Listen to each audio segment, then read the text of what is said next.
Salam alaikum wa rahmatullahi wa barakatuh. Bonjour chers élèves. Alors dans cette vidéo, on va traiter le pendule pesant de point de vue énergétique. Et on va commencer alors par l'énergie cinétique, ensuite l'énergie potentielle et arrivons à l'énergie mécanique. Et on va voir comment on peut déduire l'équation différentielle qu'on a vu la vidéo précédente en utilisant l'étude énergétique. Donc, on commence par l'énergie cinétique.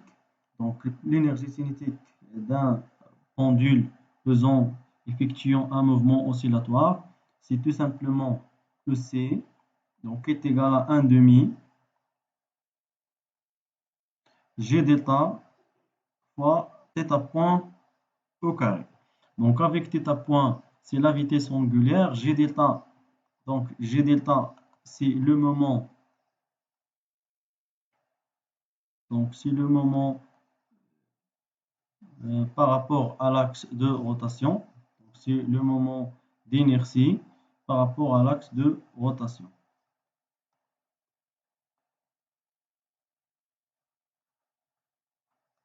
Donc, par rapport à l'axe de rotation delta. Et θ de pointe, c'est la vitesse angulaire.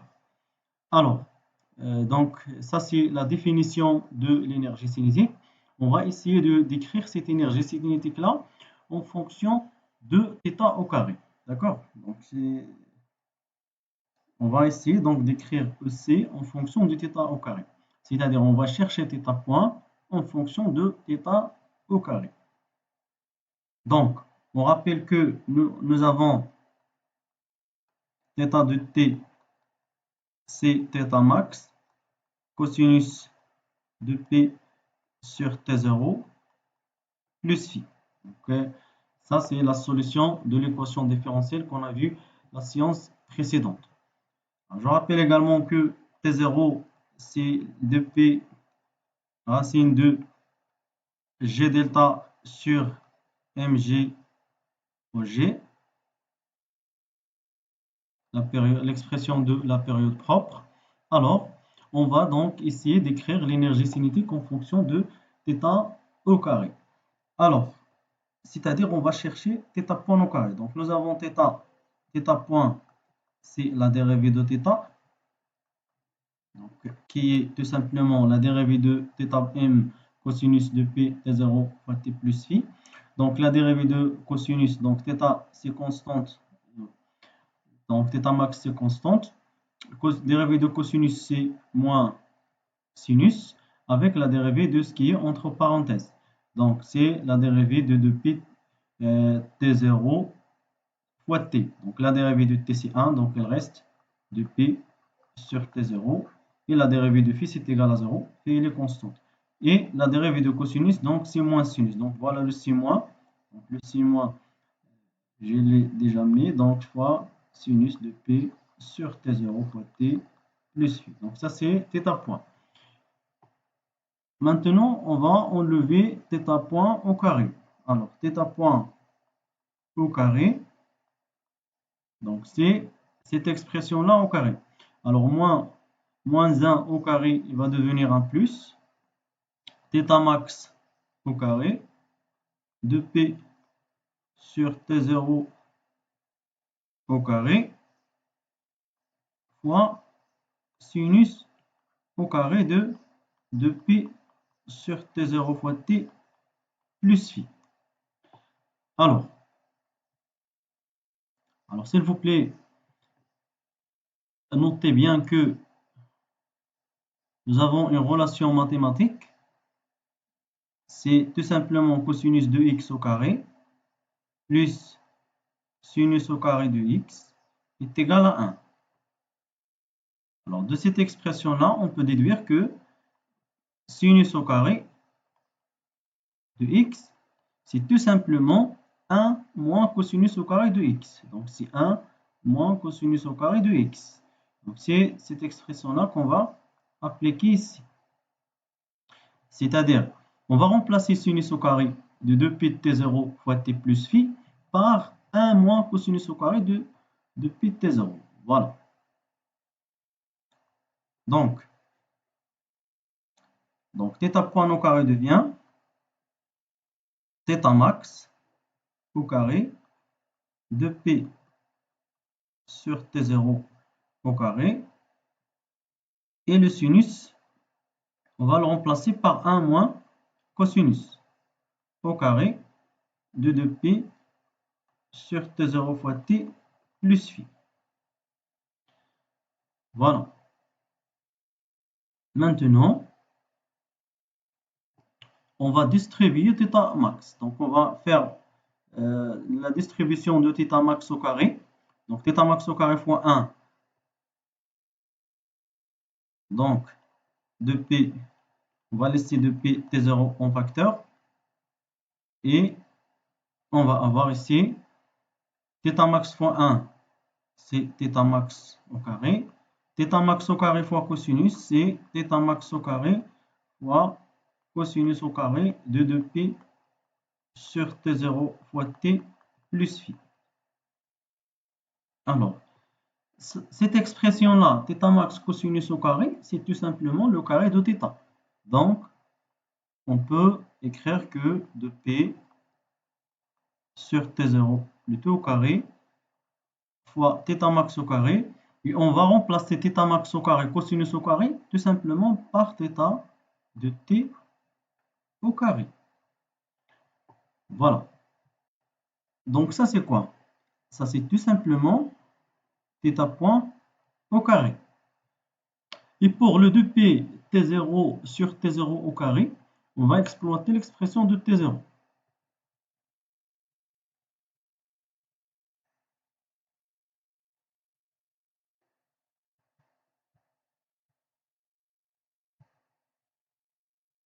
Donc ici, on va exploiter l'expression de T0. Voilà. Donc l'expression de T0, on a T0, c'est de P, racine de mg, racine de g delta. Donc racine de g delta sur mg au g. Alors, on va essayer de déduire 2p sur T0. Donc, c'est-à-dire T0 sur 2p donne la racine carrée de g delta sur mg au g. De cette expression-là, on va enlever l'équation au carré, donc toute l'équation au carré. Donc, on va avoir T0 sur 2p de t au carré égale à g delta sur mg au g. Et on va faire l'inverse. Alors, donc, on déduit que 2p sur T0 le tout au carré est égal à mg au g sur g delta. Voilà. Maintenant, on revient à θ point au carré. Donc, si je reviens à θ point au carré, c'est-à-dire à cette expression-là, je vais remplacer T2P sur T0 au carré par G delta sur mg. Donc, alors, θ point au carré égale, donc 2P sur T0, on va le remplacer par mg au g sur G delta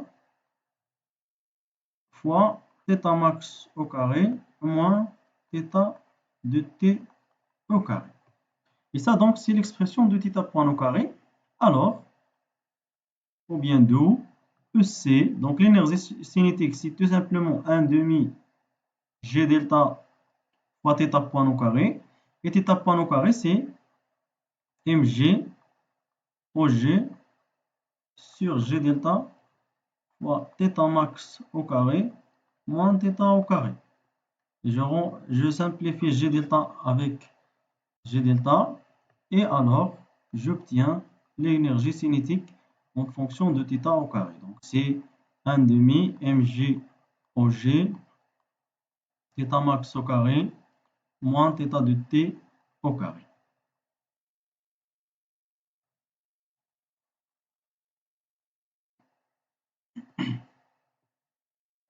Donc, vous voyez bien que c'est θ égale à θ max. Donc, on va avoir l'énergie cinétique qui est égale à 0. Et cet état est égal à 0. Donc, l'énergie cinétique est égale à 1 demi mg OG fois θ max au carré. C'est la valeur de EC max. Donc, ça, c'est l'expression de EC. Maintenant, on va chercher l'expression de l'énergie potentielle. Alors, pour l'énergie potentielle de pesanteur, donc nous avons par définition l'énergie potentielle de pesanteur, notée EPP, c'est mgz, donc sachant que EZ est vers le haut, donc on va mettre un signe plus, donc c'est mgz plus constante. Et la constante, elle dépend de l'état de référence de l'énergie potentielle de pesanteur. Alors, en considérant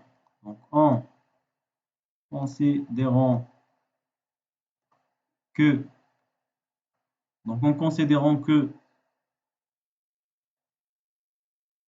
EPP est égal à 0 lorsque Z égale 0. Ça signifie quoi? Que G0 il est confondu avec O. Il est confondu avec O qui est égal à qui est tout simplement Z égale 0. C'est-à-dire G0 il est confondu avec O. Alors, si on remplace alors donc en considérant que PP égale à 0, lorsque Z égale 0, donc c'est ce qu'on appelle état de référence. Donc comme état de référence, donc c'est l'état de référence de l'énergie potentielle de pesanteur. Donc si on remplaçait ces Z par 0, alors donc EPP, si on remplace Z par 0, on va avoir mg fois 0, donc c'est 0, plus la constante. Et on a dit que lorsque Z est égal à 0, EPP est égal à 0. Ça signifie que la constante est égale à 0. Donc, ça signifie que la constante égale 0. Donc, on déduit que EPP, c'est tout simplement mgz. D'accord? Il faut toujours considérer un état de référence. Alors, maintenant, on va chercher Z. C'est quoi Z? Donc, on va travailler sur la courbe à côté. Donc, Z, c'est tout simplement cette distance-là. C'est cette distance. C'est la distance J'. D'accord? C'est Z. Et nous avons cette distance-là qui est OG. La distance OG, cette distance-là, c'est la même distance que OG0. D'accord? Alors, si on note ça D, ça également c'est D. Et ça c'est Z. Donc c'est quoi Z? Si on regarde bien cette figure-là, Z, c'est tout simplement la distance D, ou bien la distance OG0, moins la distance OO'. Donc, Z égale à D moins OO'. Ou bien, c'est OG0 qui est D moins OO'. Et c'est quoi OO'? Si on travaille dans ce triangle-là, le triangle OG, OO' c'est le côté adjacent de θ. Donc, si on cherche le cosinus de θ, c'est tout simplement le OO' sur D. Donc, OO', c'est D cosinus de θ. Donc, OO', c'est D fois cosinus de θ. Donc, on va remplacer dans l'expression euh, de Z. Et on note, s'il vous plaît, il faut noter que D, c'est la distance OG. D'accord? Parce que dans les expressions, nous avons la distance OG. Donc, tout simplement, ou bien ça égale à OG, donc moins O', tout simplement. Donc, on a OG moins OO' avec OO', c'est D cosinus, c'est-à-dire OG cosinus de θ. Donc, fois OG cosinus de θ. Donc, on a remplacé OO' par son expression. Et on factorise par OG. Donc, OG, c'est 1 moins cos de θ. Ça, c'est Z. On remplace alors dans l'expression d'énergie potentielle, on va obtenir donc EPP égale mg Z. Avec Z, c'est OG 1 moins cosinus de θ.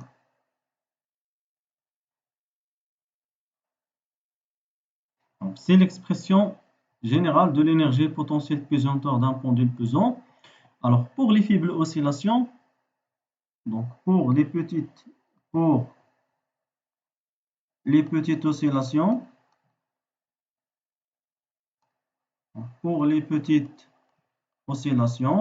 on a donc pour les petites oscillations, c'est-à-dire θ inférieur à 15 degrés, on a une approximation qui est 1 moins cos de θ approximativement égal à θ au carré. Il faut bien sûr noter sur 2. Il faut bien sûr noter que θ il doit être en radians. Alors, on remplace dans l'équation de bien l'expression de EPP. Donc EPP c'est mg OG. Et 1 moins cosinus, on va le remplacer par θ au carré. Donc on va obtenir θ au carré sur 2. Donc c'est l'expression simplifiée de l'énergie potentielle dans le cas des faibles oscillations. Maintenant, l'énergie mécanique, l'expression de l'énergie mécanique. Donc l'expression de l'énergie mécanique. Donc énergie mécanique. Donc pour l'énergie mécanique, par définition, c'est tout simplement donc, EM, c'est tout simplement EC plus EPP. Alors, EC, donc déjà EC, on a C 1 demi M G au G θ max au carré moins θ de T au carré. Donc je remplace par l'expression qu'on a développée, ou bien je peux remplacer directement par les définitions. Donc c'est 1 demi G delta θ point au carré plus EPP qui est mg Z. Et si je remplace θ point par son expression, j'obtiens cette expression-là, plus l'énergie mécanique, l'énergie potentielle pesanteur qui est mg OG θ au carré sur 2. D'accord? Je factorise. Je peux factoriser par mg OG sur 2. Donc EM égale. Donc je factorise par mg OG sur 2. Donc j'obtiens mg OG sur 2.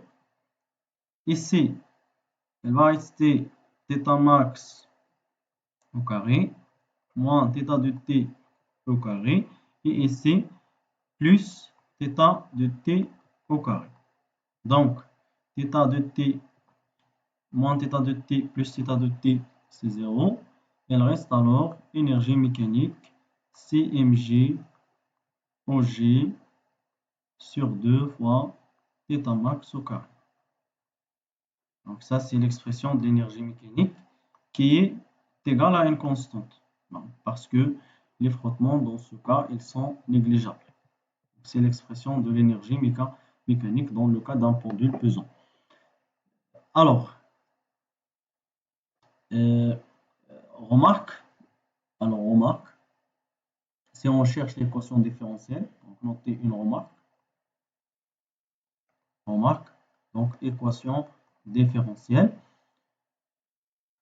Donc on a le m est égal à 1 demi g delta point au carré plus mg z, avec z, on a dit que c'est θ au carré sur 2. On va travailler avec cette expression-là. Or, les frottements sont négligeables. Donc, les frottements sont négligeables.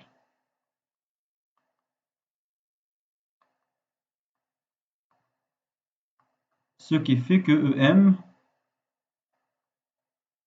est constante. Donc, l'énergie mécanique, elle est constante, car les frottements sont négligeables. Donc,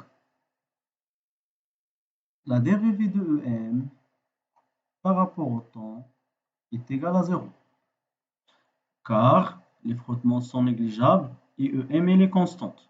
Donc, on va dériver quoi?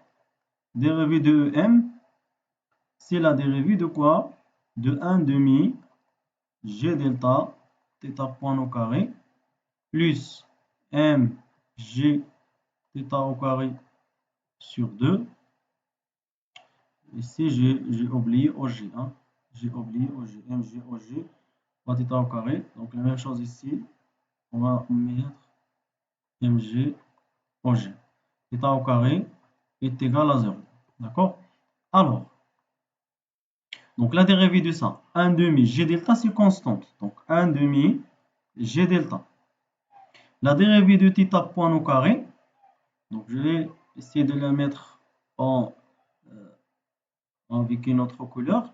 Donc, la dérivée de θ point au carré, c'est 2 fois θ point fois la dérivée de θ. D'accord? Dérivée de θ point, qui est θ 2 points, ou bien dérivée par rapport au temps de θ point.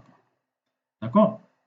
Ça, c'est quoi? Ce que j'ai mis ici avec une autre couleur, avec la couleur, avec cette couleur-là, c'est tout simplement la dérivée de θ point au carré, plus mg au g fois la dérivée de θ au carré. Donc, dérivée de θ au carré, je vais essayer de la mettre aussi avec une autre couleur, c'est 2θ. D'accord? C'est 2θ fois la dérivée de θ par rapport au temps. Donc ici, j'ai déjà ça sur 2. D'accord? J'ai 1 sur 2 ici. Et, et ça est égal à 0. D'accord? Donc pour les dérivés, il faut faire attention s'il vous plaît. Pour les dérivés, il faut faire attention. Donc, je vais mettre ça ici. Donc pour les dérivés, donc en mathématiques, on travaille normalement la dérivée de x prime, x au carré prime, la dérivée de x au carré, c'est 2x. Mais il faut faire attention. Le prime signifie quoi? Signifie que c'est la dérivée de x par rapport à x. Donc ici, j'ai dérivée de x par rapport à x qui est égal à 1. C'est pour cela qu'on a l'habitude de mettre 2x. Mais ici, si je dérive la même fonction x au carré par rapport au temps, c'est 2x. D'accord? C'est 2x, mais fois la dérivée de x par rapport au temps. Et la dérivée de x par rapport au temps, c'est x point qui n'est égal pas à 0. Il faut faire attention. C'est ce que j'ai appliqué ici. Dérivée de θ point au carré, c'est 2θ point, et fois la dérivée de θ point. Alors, on va essayer de la même chose pour θ au carré. Donc, on va simplifier donc 2 avec 2. On va avoir alors g delta fois θ point fois θ 2 points. Dérivée de θ point, c'est θ 2 points. Plus mg OG sur 2. On va pardon, il faut simplifier le 2. Donc on va simplifier 2. Donc fois OG fois θ fois θ point. Dérivé de θ par rapport au temps. Et ça est égal à 0. On factorise par, donc on factorise par θ point. Donc on va avoir θ point facteur de G delta θ de point plus mg OG fois θ. Donc si je factorise par θ point ici, par θ point ici, et ça égale à 0. Or, θ point, c'est la vitesse angulaire, elle est différente de 0. Donc ce qui est égal à 0, c'est ce qui est entre parenthèses. Donc c'est G delta θ de point plus mg OG fois θ qui est égal à 0. D'accord? Et je divise le 2 par G delta. Donc c'est pas la peine ici de mettre les parenthèses. Donc je divise par θ, par G delta. Donc ici on va obtenir θ de point plus mg OG sur G delta fois θ est égal à 0. Et ça, c'est l'équation différentielle. Donc ça, c'est l'équation différentielle vérifiée par θ de t. D'accord? Donc c'est tout simplement l'équation différentielle vérifiée par θ de t. Donc il reste une partie, les diagrammes d'énergie. Donc si je veux tracer les énergies, le diagramme d'énergie en fonction de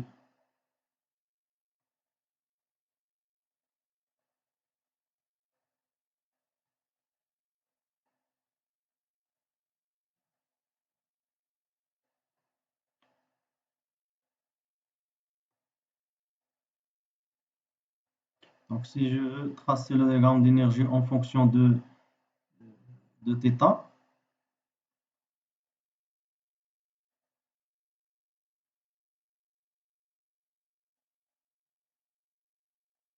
en fonction de θ au carré, bien sûr, on va tracer ça en fonction de θ au carré. Et ici, on va tracer l'énergie. On va commencer par l'énergie potentielle, par exemple. L'énergie potentielle,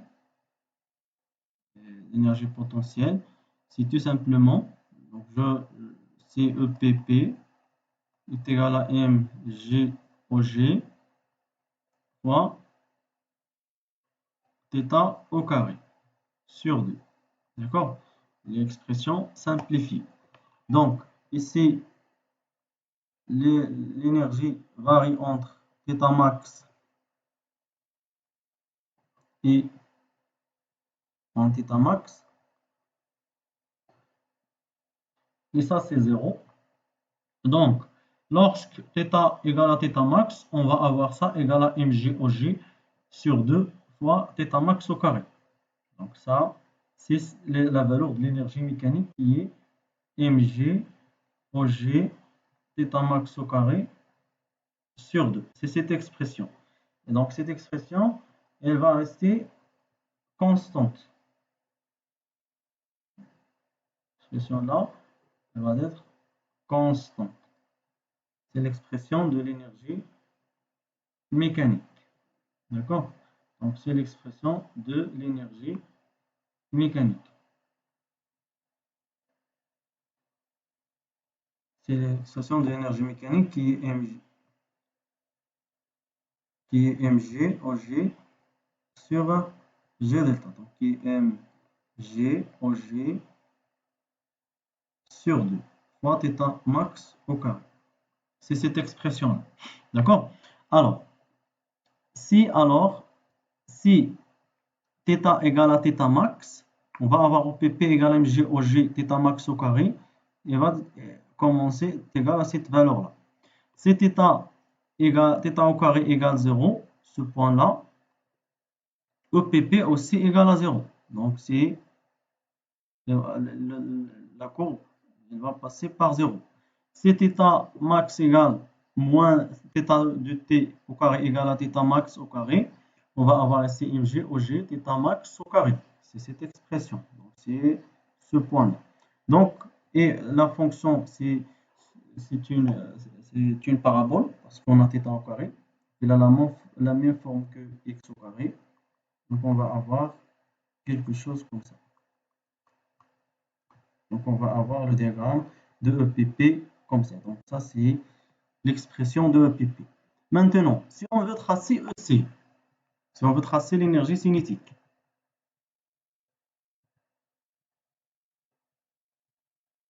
donc si je veux tracer l'énergie cinétique, notez que l'expression de EC, c'est mg OG sur 2 fois θ max au carré moins θ de t au carré. D'accord? Alors, si θ de t au carré égale à 0, et donc si θ de t au carré égale θ max, ce point-là, je commence à partir d'ici. Si θ au carré égale à θ max au carré, on va avoir EC égale à 0. C'est-à-dire EC, il va commencer à partir de ce point. Je vais utiliser une autre couleur. Donc, il va commencer à partir de ce point. D'accord? Si θ au carré égale 0, on va avoir ici 0. On va avoir EC égale mg au g de fois θ max au carré moins 0. Donc, c'est la valeur maximale.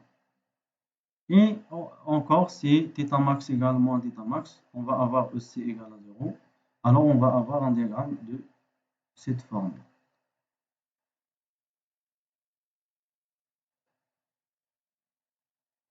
Donc, vous voyez bien que c'est l'énergie potentielle. Donc, ça, c'est l'énergie cinétique. Et ça, c'est l'énergie potentielle du pesanteur. Donc, vous voyez bien que si l'énergie potentielle est maximale, l'énergie cinétique est égale à 0. Et si l'énergie cinétique est maximale, l'énergie potentielle est égale à 0. Et donc, c'est la fin de cette vidéo. Je vous remercie pour votre attention.